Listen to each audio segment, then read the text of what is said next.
dagoeneko prest dugu Elhuyarrek zientzia azokako edizio berria eta xehetasun gehiago emango dizkigu Jon Abril Olaetxeak, Elhuyarreko zuzendari nagusiak.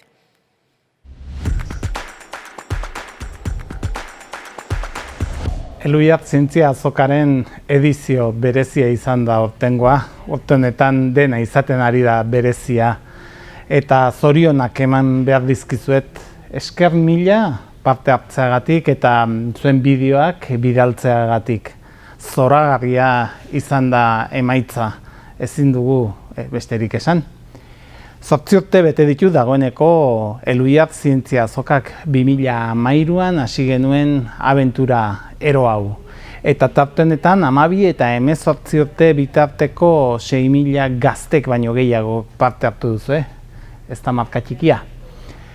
Tartean 900 ikerketa proiektu eta proiektu teknologiko baino gehiago landu dituzue. Eta horietatik 700 bat Bilboko plaza barrian urtero egiten dugun ekitaldian aurkeztu izan dituzue. Ia 2021ak ematen digun horretarako aukera. Parte hartzaileak zarete honen guztiaren giltzarri. Zuei eskerrak eman behar dizkizuet, babesleei bezala, euren ekarpenarekin posible delako Elhuyar zientzia azoka.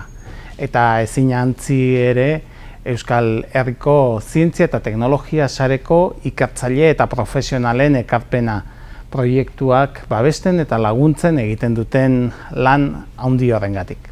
Pandemiaren hilabete hauek agerian utzi digute inoiz baino beharrezkoagoa dela zientzia eta teknologia bultzatzea. Eta hori ikuspegi eraldatzaile batez egin nahi dugu, berdintasuna eta jasangarritasuna sustatuz. Esten profesioetan berdintasuna leku berezia izaten jarraituko du aurrerantzean ere, eta zuen egitasmoetan ere ikuspegi hori txertatzeko eskatu nahi dizuet. Eta gogorarazi nahi dizuet, urtarrilean Elhuyar zientzia azokaren edizio berrirako izen ematea zabalduko dugula eta bertan parte hartzera animatu nahi zaituztet. Badakizue, bizi ikerketa.